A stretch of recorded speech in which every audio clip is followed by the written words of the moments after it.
Welcome back to the Now Morning Show. I am Kimberly D'Souza, and today is Wednesday, and we have with us Mr. Lakshman Raghunanan, who is the Assistant Conservator of Forest and the head of the fire unit in the Forestry Division. And of course, Mr. Raghunanan will be talking with us about, fire season. Yes, there's something called fire season, and also about bushfires in terms of which areas are more prone to bushfires, if there's a right way to do bushfires, and of course, if you do a bushfire, what are the fines or what are the terms of imprisonment you can encounter if you do it illegally. So, Mr. Raghunanan, good morning. Good morning. How are you this morning? I'm there. All right. Well, let's jump right in. I mean, the very basic question, of course, is what constitutes as a forest fire?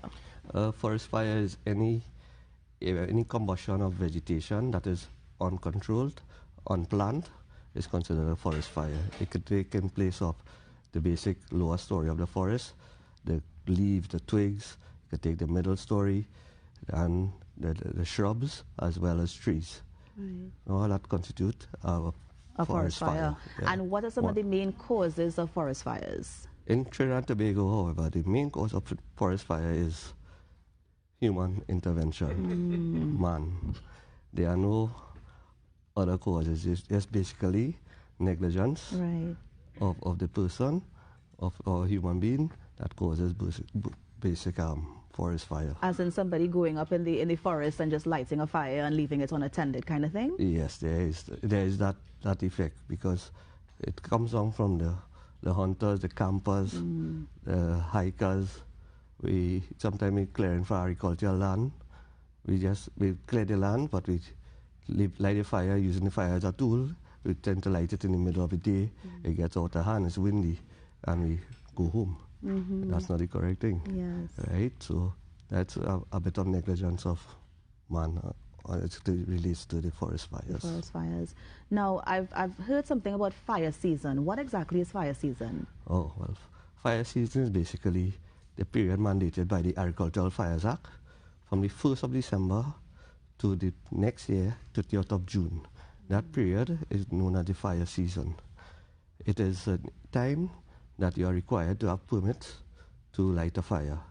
Within the Forestry Division, our fire season or fire period of patrol is from the 1st of March to the 31st of May of each year. This time is basically the hottest period in the dry season. Right. So what you're saying is there is a way for you to get a permit to light a bushfire? Yes, there is. Ah, okay. You need to contact your fire station in your district, and you apply for a fire permit. It's a cost of $10. The fire permit has all the rules, regulation, and time of burning when you can light a fire. It also involves, if you're not having a fire permit and lighting a fire, you could be fined $20,000 or 6 months imprisonment. Wow. Yeah. Have you seen such cases recently or in recent years of people who have actually they went and they lit a fire or they lit a fire illegally and they had to go before the court or they had to pay fines? There were cases, but as it's long and prolonged. Within now, where we could use videos in terms of apprehending perpetrators, it would make it easier. With the recent increase of the fines in 2018, it have a lot of deterrent in terms of fires. This came about actually because when one of our forest fires, one of our officers had died, and the fine was at $1,500, and it has now increased to $20,000. Right, $20,000. Yeah. And are there some areas that you should go to light this fire, or is it that if you have an area in your backyard that you think is safe, like is there like parameters where you can light it? If you have to light fires in your backyard, you need to have a permit. There's no area that you should go to light fires. Right? Fires should be, avoided at all costs, but fire is a tool, we need to use it. So when we use it, we need to be careful. We need to make sure we extinguish our fires properly, make sure that all our matches are out, all our cigarettes are properly extinguished before disposing, and to ensure that the fires do not spread at no time. Right. Now, are there alternatives to bushfire if you want to get rid of, like, let's say, refuse or clear land or anything? Yes, there are some alternatives you could use. You could have what is called a compost, whereby we take our refuse, our bush, create it in a compost, leave it to break down naturally, and we could use this mulch as a mulch now for our plants. instead of lighting fires. Instead of lighting fires, we can clear the lands mechanically or physically instead of using fires to clear our bushes. We could also use what is called, in terms of along the slope, in terms of calling check dams, whereby we can use little shrubs and sticks to intertwine along the slopes to make a check dam. So when the soil comes down, it is catch within the slope. So it enriches the soil. When it enriches the soil itself becomes rich. There is no need for practice slash and burn agriculture. Right. Now, are there some areas in the island that are more prone to forest fires than others? One of the hotspots in the island is the Northern Range area. Because the Northern Range, as it is a hillside, during the dry season, it tends to dry off fairly quickly. And this relates as a hotspot area whereby we put our patrols in place along the Northern Range, which is one of the areas that we concentrate on. Right.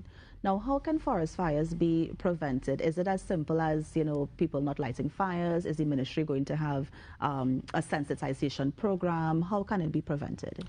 Forest fires can be prevented because through our education drive and through what we are doing here this morning, informing the public of what can be done, right? The ministry have recently launched on its webpage some of the methods used by the Forestry Division in the suppression of forest fires. Nice. I mean, so how else is the Forestry Division involved in terms of, preventing this? Is it just the media campaigns, or is it that you do any outreach activities, for example? Yes, we do outreach activities to schools and communities, as well as we do what is called patrols. We have patrols whereby we utilize our fire towers. We have fire towers along the Northern Range. There are 5 fire towers within the country, which we utilize. One is located at Cumberland Hill, one is at St. Michael, and one is at St. Benedict's. Right? And we have the other 2 at Matura and Kernaham areas. Now, I realize that you said that one of your, I think your fire officials died, but have there been any other casualties because of forest fires that you know of? To date, yes, the number of persons that were involved in that exercise are still traumatized to this day. It is a sad day for the Forestry Division. Nice. Hi, Mr. Ragunanan, I just want to jump in here for a quick second. I heard you say earlier that, humans are the biggest cause in terms of, or the only cause is what you said, in terms of forest fires here in Trinidad and Tobago. But I find that I've seen, I live in the West, right? And I live Pitty Valley area, so I see the 2 hills, and sometimes, we see fires that start in the middle of a place that has no sort of life, no sort of person, no sort of anybody doesn't clearly go there. I mean, maybe hunters might. Yes. But I'm curious as to, is it possible that in nature that this happens naturally based on sun, the dryness, reflections, that kind of thing? Like, is there any science to back that up? There is no science in Trinidad. There is no spontaneous combustion. There is no lightning that causes fire in Trinidad. So everything is all human interaction. Although it looks like nobody goes up there, somebody is up there. That's very interesting. How difficult is it to out a fire like that once it starts in the middle of what seems to be nowhere? It is quite difficult. To access the terrain is challenging, as well as to reach there, and the wind speed is quite a challenge. Yeah. So is there a way to prevent those things from spreading? So people who might live close to bushy areas and say, all right, it's dry season, the place, this has been a kind of wet dry season, so we kind of get in a way a little bit. But let's say it's dry season and I live in a fairly bushy area, and all around me there's dry bush and there's a situation where a fire starts. What would you recommend that someone does in that situation, besides obviously calling the fire department? Once you live in a bushy area, you try to maintain around your surroundings by a fire trace. A fire trace is normally 10 meters wide. That is rake, clean off all debris. So in the event that a fire were to spread, you have a chance of it not coming into your homestead. A fire trace, so that means it has to be green or just no bush at all, like dirt? What are we talking about? Dirt. Pure dirt. Pure dirt. Okay, so around your house needs to be pure dirt. At least how much? 10 meters? 10 meters. Oh, okay. Yeah. Interesting. Yeah. Mr. Ragunanan, how many calls do you get about forest fires per year? Or how many incidents do you get per year? And has there ever been a year that we were more than previous years? Yes, 2017-18 was one of the hotter times of the season, and we had a lot of calls. We had approximately 500 fires within that period. covering an area of almost 4,700 hectares. 47,000 hectares of land was burnt in that period. Okay. Coming down to 2021, 2020, the figures dropped significantly. Actually, the lockdown of the COVID was really good. Because I was just about to ask Yes. what would have, attributed to that decrease, yeah? Well, from 2017 now, we have embarked on the publicity and the education awareness for the schools, and it has seemed to take effect now. Right. But the COVID really helped, whereby we had minimal human movements and minimal fires. And I mean, everybody was inside, so they didn't have to go up on the hills to So do there anything. are some positives. But do you think that climate change had anything to do with that? Because we've been seeing climate change all around the world. I mean, like we say, it's a pretty wet, dry season right now. So do you think that has an impact on it as well? It does. But again, is into collaboration with human intervention. Of course. So we are responsible at the end of the day. Yes. Yeah. So we guys, you have a very important role to play when it comes to what is this we grew up learning is you can prevent forest fires or something like that. I'm seeing the kind of teddy bear, bear man. kind of bear man. How to prevent a forest fire. We are going to wrap soon, Mr. Ragunanan, but of course we all know the fire service number, but is there a number to reach out to in the ministry to report a forest fire or to get more information about what we discussed today? Yes, we do have a fire hotline. It's 225-3816, as well as the fire services 990 that we liaise with, that share the information, and we respond to these. And finally, anything you want to tell the public about, for forest fires, preventing it, don't start it? Before that, give me the number one more time. 225-3816. 3816. I'll make sure everybody get outside and say it kind of fast just now. All right, guys. 225-3816. That's the number. All right, go ahead now. Anything you want to tell the public about, causing forest fires, preventing it, managing it, that kind of thing? Yes. Prevent forest fires, try not to light fires, be safe out there. If you do have to light fires, make sure and extinguish fires properly. And most of all, to all the officers that work within the fire period, to be safe.